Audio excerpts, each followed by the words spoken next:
pendant plus de 2 heures pour dénoncer la mondialisation. C'est qu'il y avait un colloque sur le sujet à l'université. Les étudiants n'étaient pas invités et ça les a choqués. On craignait du grabuge, un peu comme ça s'est passé à l'Université Concordia, mais finalement, tout s'est bien déroulé.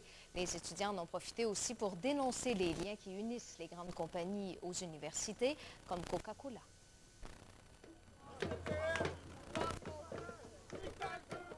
C'est par une marche dans les rues de Québec que les étudiants de l'université ont manifesté. Après avoir traversé le campus, ils se sont dirigés vers le cégep Garneau pour tenter de recruter des appuis à leur cause.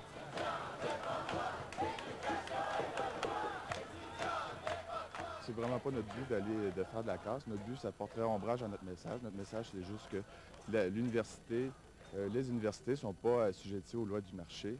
Les manifestants dénoncent les liens qu'entretiennent les universités avec les grandes compagnies qui, en échange de visibilité, versent des sommes d'argent importantes.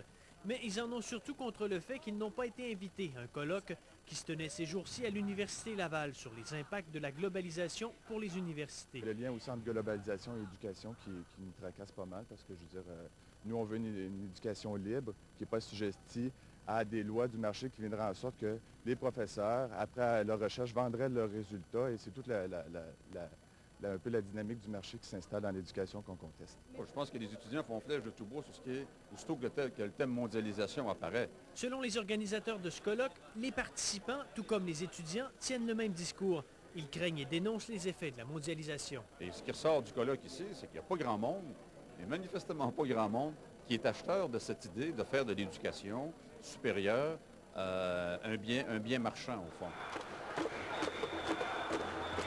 Même s'ils ont investi les lieux où se tenait le colloque, tout s'est tout de même déroulé dans le calme. Enfin, presque tout.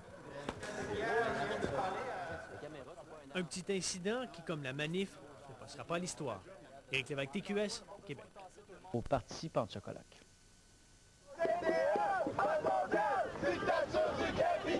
Pendant près de 2 heures, les manifestants ont marché et scandé des slogans. Encore une fois, ils dénoncent le capitalisme, la privatisation des universités. C'est la continuité d'une lutte qui dure depuis longtemps. Privatisation de l'éducation, autant au niveau collégial qu'universitaire. Les 200 manifestants se sont ensuite rendus à l'Université Laval, où se déroule un colloque sur la globalisation. Ils estiment qu'on les empêche de participer. Le coût d'inscription était de 100 $. Mais les étudiants tenaient à livrer leur message coûte que coûte. Après une certaine résistance, le service d'ordre de l'université a décidé de laisser passer les manifestants. Visiblement, certains n'appréciaient pas la présence des médias. Ils ont investi la salle où se déroulait un dîner. Ça aurait peut-être été bien d'avoir 1 heure ou 2 pour leur permettre de poser leurs questions aux autorités et de bien comprendre qu'est-ce qu'on était venu faire. Et puis c'était pas du tout contre eux, au contraire. De vastes majorités vont avoir... Les responsables du colloque, eux, souriaient beaucoup moins. On considère qu'il y a une menace sérieuse à l'éducation supérieure, c'est celui de sa commercialisation. C'est un enjeu réel, ça ressort. On ne peut plus clairement des discussions qu'on a depuis 2 jours. Bon, évidemment, si tu ne veux pas l'entendre, ce point de vue-là, parce que tu dis que la globalisation, ça ne se discute pas, on s'oppose à ça, c'est fini, bon, c'est réglé. Pendant plusieurs minutes, les manifestants ont pu échanger et donner leur point de vue aux participants du colloque.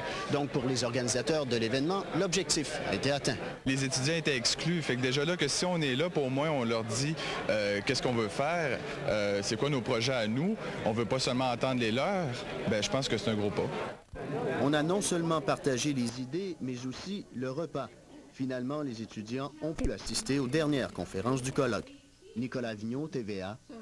Mécontent de ne pas avoir été invité à prendre part au colloque, décide d'entrer au pavillon des Jardins.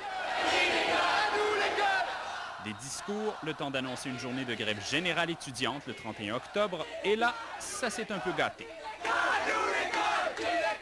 Les manifestants rejoignent finalement les universitaires, secoués par une visite un peu brusque. Ici, des décisions ne se prennent pas. Ici, nous sommes sur un campus universitaire où les universitaires réfléchissent. Et oui, l'ex-recteur de l'Université Laval a aussi droit à son verre d'eau.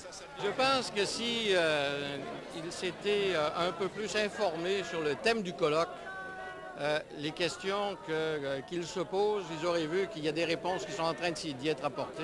Au grand plaisir des manifestants, des discussions sur le fond ont quand même eu lieu. Ouais, ça fait du bien, c'est le fun. Il y en a qui discutent, il y a peut-être des commentaires qui vont être pris en considération. Fait que oui, c'est une petite victoire, mais ça va continuer encore plus fort, là. Et quelques étudiants ont assisté au dernier panel du colloque. Jean-Sébastien Cloutier, Radio-Canada, Québec.